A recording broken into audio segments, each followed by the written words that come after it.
Hey guys, it's Aysha and I am here today sharing a project for Scraps of Color eSpire. It is a no-sew leather coasters project. It's the holiday time, and so this might be something that's really cool to make to give away as gifts. The first thing you gotta do is get some scrap leather. I made my piece by using an old leather jacket that I actually picked up from the thrift shop, and you're just gonna cut it down into manageable pieces. And then I'm pulling out my big shot here, and I am cutting a square or decorative shape, and these are those stackable shapes. I believe this one is from Sizzix, and basically I'm running it through my big shot. As you can see, I'm going back and forth several times because the leather is pretty thick, and these are the thin cut wafer dies, and so obviously they're not made to cut something as thick as the leather, but I still wanted to use it. If you're nervous about using your dies for it, you can also just trace it, sample it on, and then just cut it out with a scissor, or you can use a thicker dies. I didn't have any of the thicker ones, so I just used what I had, and I'm not really going to worry about it. I know it may be the material may, I don't know if it will dull the blade on the cutter or not, but like I said, I didn't worry about it. I just went for it. So what I'm doing here is passing it through 2 times, and what that's going to do is give me a front and a back to my coaster, what will become my coaster. And obviously it didn't cut all the way through, so I'm hitting it with my scissor, just going around, being careful to cut along the lines. A tip here is that when I ran it through my die cutting machine, I did make sure that the leather side was up, and that was the side that was getting cut with the blade. The important part of that for me was just to make sure that that was a clean cut and there weren't any fuzzy edges. After you get all the pieces cut out, you're gonna go ahead and lay them down on a sticky mat, and you're gonna begin gluing them. I'm using a contact cement. You can also use a rubber cement. I would definitely recommend doing this in a well ventilated area. The fumes that come off of the glue, it's pretty strong, so the fumes are very strong, so you just want to make sure that you're in a well ventilated area.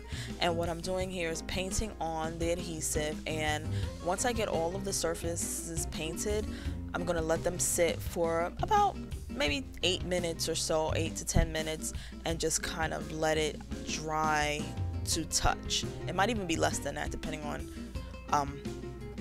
it's pretty chilly in here, so I don't know if that had anything to do with it, so maybe the temperature.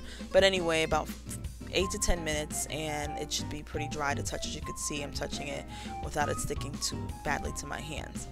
Then I'm going to take the 2 sides, and the adhesive went onto the suede side of the leather, so not the outside of the leather, but the inside. And I'm just lining it up and pressing them down, making sure that it's lined up as perfectly as possible. And it'll stick, but it's not going to be it's not going to feel like super bonded. So after I put all my pieces together, I pulled my big shot back out again, and I'm just running it through the big shot with no dies or anything, but just that the pressure that the machine creates helps it, for me. I think it helped to give a stronger bond to the glue and allow it to really stick, so that it'll be durable. And as you pull them off, you can see, as I'm pulling them off, you can see that it's not really, they're not coming apart. And those are my coasters for the most part. And I did a whole bunch of them because I wanted to create a set. I might even break this into 2 different sets because there are quite a few. So I'm probably going to do about 2 sets with 6 or so. What I'm doing here is I'm pulling out a piece of mat board. You can use chipboard, or you can even use cardboard, and I'm cutting out just enough of it that I can run it through my die, cut my big shot again with my die. And again, this is not going to cut all the way through, but what it will do is give me the impression that I need. And I'm going to run this through 2 times, and then I'm go back with my scissor and actually cut the shapes out.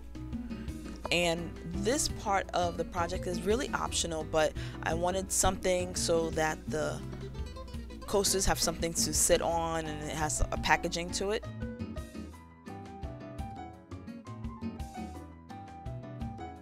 and I'm just hitting it with my just an old nail file to make sure my edges are really smooth.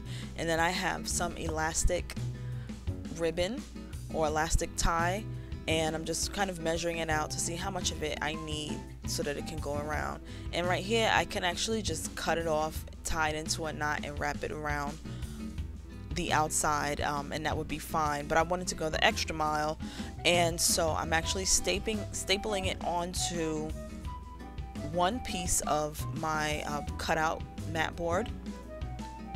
And it's a relatively small staple, but it doesn't matter really what size, because it's going to get covered up in the end. And then I'm applying adhesive to the other side of it, and then I'll just stick the two halves together.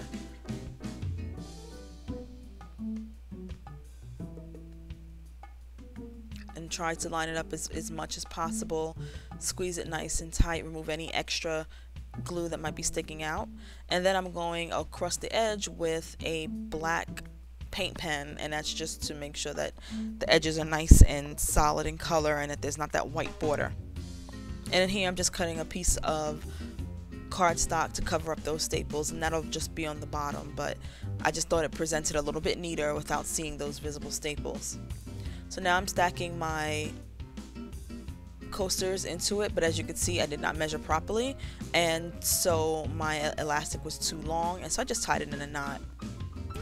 And that's pretty much the end of the project. I hope you liked it, and maybe you got an idea for a DIY holiday gift, or maybe just